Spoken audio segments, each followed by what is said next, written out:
teacher that I am much worse than that video up there. It's quite refreshing to see that. Okay. Woes on the Pharisees and the experts in the law. When Jesus had finished speaking, a Pharisee invited him to eat with him. So he went in and reclined at the table. But the Pharisee was surprised when he noticed that Jesus did not first wash before the meal. Then the Lord said to him, "Now then, you Pharisees clean the outside of the cup and dish, but inside you are full of greed and wickedness. You foolish people! Did not the one who made the outside make the inside also? But now, as for what is inside you, be generous to the poor, and everything will be clean for you. Woe to you, Pharisees, because you give God 1/10 of your mint, rue, and all other kinds of garden herbs, but you neglect justice and the love of God. You should have practiced the latter without leaving the former undone. Woe to you, Pharisees, because you love the most important seats in the synagogues and respectful greetings in the marketplaces. Woe to you, because you are like unmarked graves, which people walk over without knowing it." One of the experts in the law answered him, "Teacher, when you say these things, you insult us also." Jesus replied, "And you experts in the law, woe to you, because you load people down with burdens they can hardly carry, and you yourselves will not lift one finger to help them.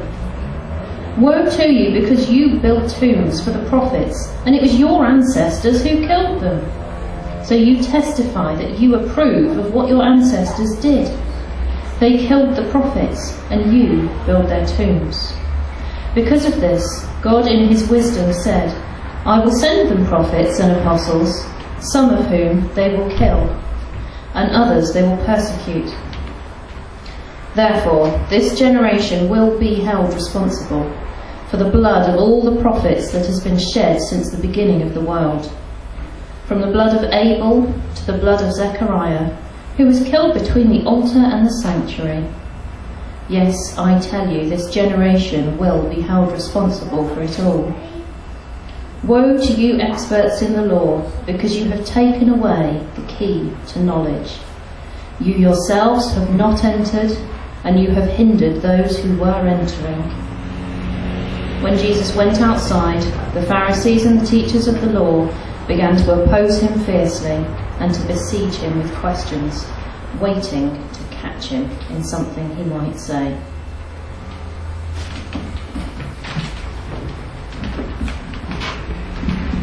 Thanks, Claire. Just to explain a little bit about some of the things I'm going to say in here. Some of them will seem quite strange, because this is actually Susan's sermon, which last week Susan wasn't here because she'd lost her voice completely. This morning she can occasionally croak, but not much else, so she's certainly not up to giving a sermon. So I've had to fill in kind of last minute, and I've done a few crossings out where she said I and I've written G instead. But I think they'll probably get a bit mixed up as we go through.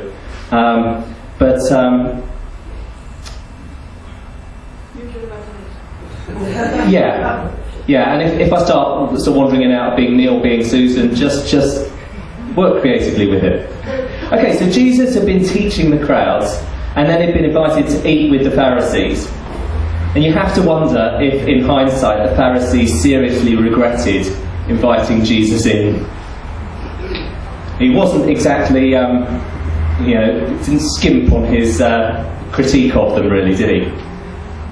There's a lot to take in this, and as Susan's voice was looking a bit shaky, she's fortunately given me a slightly easier life and prepared the sermon around a Numa video clip which addresses a lot of the issues in the passage, and we're going to play that to you now.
you're supposed to. But there were things about it that just didn't seem right.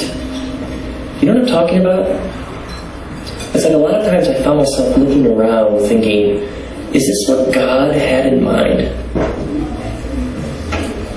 And then I came across this passage in the Bible that helped me start to see things in a new way. It tells the story of Jesus having a meal with some of the religious leaders of his day. And they have all these complicated hand-washing rituals that they go through before they eat. And Jesus ignores their rules.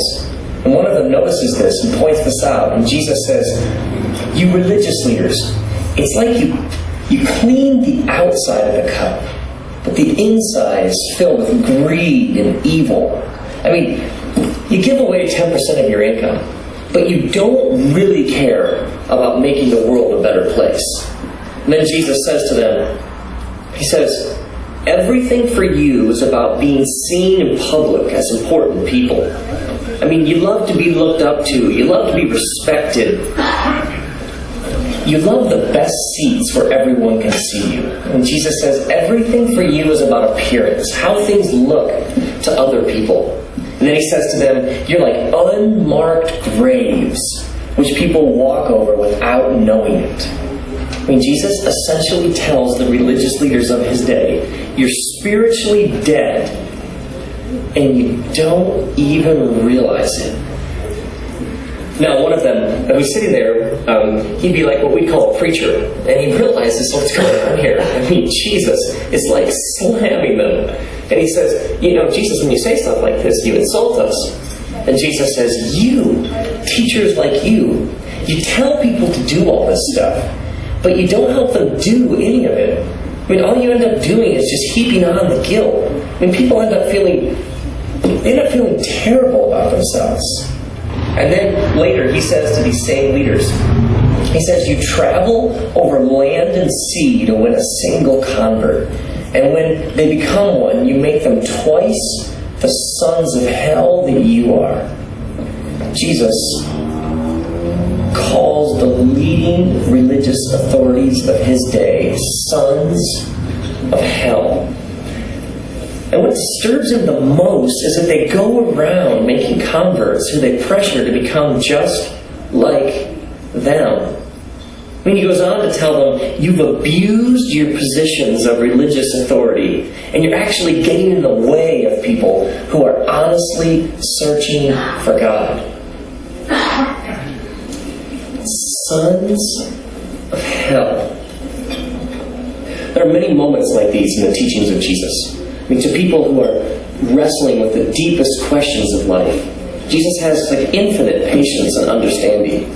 But to people who claim to know and speak for God, but have like hard, cold hearts, I mean, he is relentless.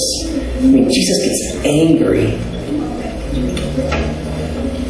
Okay, let's say this. Let's say I bring my wife home some flowers. I mean, these are some beautiful flowers. Like, I try to get the colors just right, and you know the drill. And I bring them in the house and I give them to her, and she's like blown away. And she takes out a vase and she smiles and she just says, this means so much that you were thinking of me. I'm so surprised. And what if I say, well, I'm your husband. It's my duty. It just doesn't work for you, does it? Or what if I said to her, well, you know, there was a sale, and like I wasn't even really thinking of you, but it wasn't really a hassle. They were cheap, and I figured that's not a big deal. Or what if I just said to her, like, well, I figured you needed them. Does she even want the flowers anymore? No. Why? Because she wants my heart. And if she doesn't have my heart, my words and my actions don't mean a thing. Is this how God feels? One of the central prayers of Jesus' life was called the Shema. Part of it goes like this. Love the Lord your God with all your heart, with all your soul, with all your might. I mean, we can go to Mass or services or prayers every day. I mean, we can sing all the right songs and we can recite all the right prayers. But if it's just going through the motions, I mean, what's the point? God says in the book of Isaiah, these people, They honor me with their lips, but their hearts are far from me. Sometimes we have to stop and ask, why do we do what we do? To keep the family happy? So that I don't feel guilty? Making an appearance at the right place at the right time, wearing the right clothes, so that I can be seen by the right people?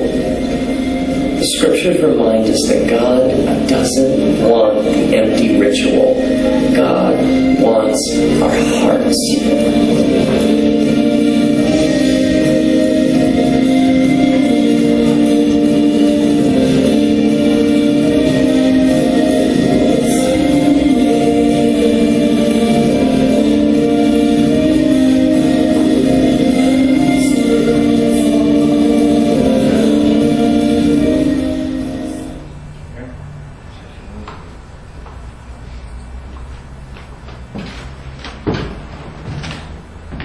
Okay, so I think that gives a good overview of the passage and plenty of things to think about. Just want to pull out a couple of things from there. Firstly, it seems to me the whole passage is dealing with the fact that the Pharisees all want to be doing the right thing, to be giving the right amount, to be wearing the right clothes, but not because they really want to be doing those things for reasons of love and respect and honour, but so that they can just be seen to be doing the right thing. I think there are times when we can all be like this, when we can be more interested in how we're perceived and how people think of us than what we truly believe and what's going on inside of us. Thinking about Susan's personality traits, as I often do, I know that intrinsically she wants to be a reliable person. I know this because she wrote it down here. She did one of those Enneagram personality tests, a bit like Myers-Briggs, but more nuanced and with more bits in it.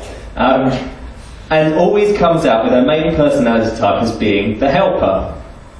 And she wants to be generous and wants to help people when they need it. But there are times when she's really shattered, really too busy or too stressed, and should back out of something that she's already committed to. But she often worries about people perceiving her as being unreliable, of letting them down, and of leaving them in the lurch. Amen. Yeah. Now, in no way is it a bad thing to be reliable and helpful. That's a good thing. That's something to be encouraged. But when the stress of maintaining an appearance of being reliable and helpful comes at the cost of your own mental health, or possibly more importantly at the cost of the harmony at home,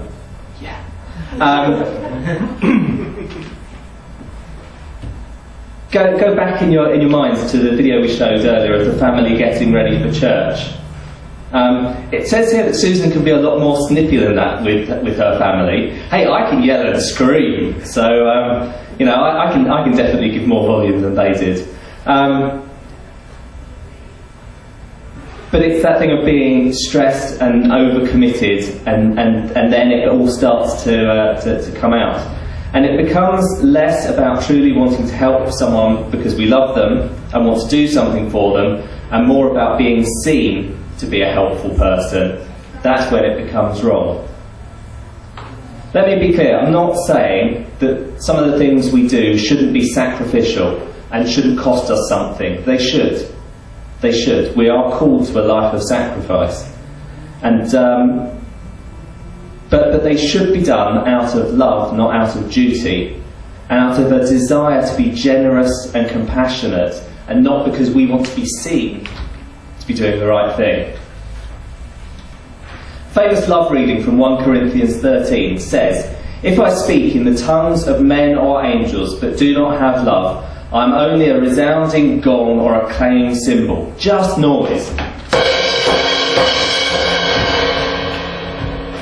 If I have the gift of prophecy and can fathom all mysteries and all knowledge, and if I have a faith that can move mountains but do not have love, I am nothing. If I give all I possess to the poor and give over my body to hardship that I may boast, but do not have love, I gain nothing." It's the doing things from a place of love that matters. The Old Testament law required that a tenth of all produce, flocks and cattle be given to support the Levites. The Levites were the tribe who served in the temples. One commentary suggests that the Pharisees were so careful in their outward obedience that they would literally tithe from their herb garden, counting out seeds and leaves and giving a tenth of each to God. Can you imagine going around your herb garden? Some people will say, I can't imagine having a herb garden. But can you imagine if you had a herb garden, going around your herb garden and doing that? I don't want to go into a lengthy discussion about tithing at this point, as it's a very complex topic with a huge range of viewpoints within the Christian church about the nuance around tithing and what it means to us now. But I want us to think about the fact that the Pharisees were so interested in being seen to be correct that they counted out the seeds and the leaves from their herbs. I need a volunteer. Right, come on. I have here one basil plant. I hope it's not sticky. And if you could just get me precisely 10% of that, please. What, approximately? No, I'd like precisely 10%, please. I don't want to destroy the plant. Because that's all I was going to give away. If I were a Pharisee, I'm looking to just 10%, no more, but no less, because I need to do the right thing. Are you sure? Positive. I grabbed that, that's a quarter. Yeah, I'm not convinced. That's mine, you can have that bit, because that's the bit I'm giving away. Okay. Keeping the rest. Thank you. Having salad for lunch. Enjoy. Thank you. Wouldn't it just be better to generously take some of the produce and give it in abundance? We've got rhubarb growing in the garden, and just now it is growing magnificently. Can you imagine if I decided to count all the stems and take an exact tenth to give away? What if we have 53 stems? I'd need to give away 5.3 stems. Wouldn't it be better to just take a huge handful and give it away? To decide that I'm greatly blessed by God with my rhubarb, and in an attitude of gratitude, I'll just give loads of it away. Right, so who likes rhubarb? There's 2 people here that like rhubarb. There's 3 people. Oh, okay. I was going to say, you're going to get a lot of rhubarb. Susan. There you go. We haven't counted it precisely. We just grabbed some out of the rhubarb patch. There's still plenty left. We've got plenty. Have some rhubarb. Enjoy. I don't think this passage is about doing less or giving less or being less. It's about doing more and giving more because we are being more. We're being more in tune with God's will, more in tune with God's love, more in tune, as the video said, with God's heartbeat. He's given everything to us. Let us not give him back a meagre portion. Let's give him back everything and listen to our hearts tell us what he wants us to do with all our resources, all our money, all of our time, and all of our lives. I'm going to leave you with a Bible verse within Susan's top 10 and a few other people's as well. Micah 6 verse 8. He has shown you, O mortal, what is good. And what does the Lord require of you? To act justly, to love mercy, and to walk humbly with your God. I'm going to hand over back to Rick, and we're going to sing one song, and then we'll share communion together.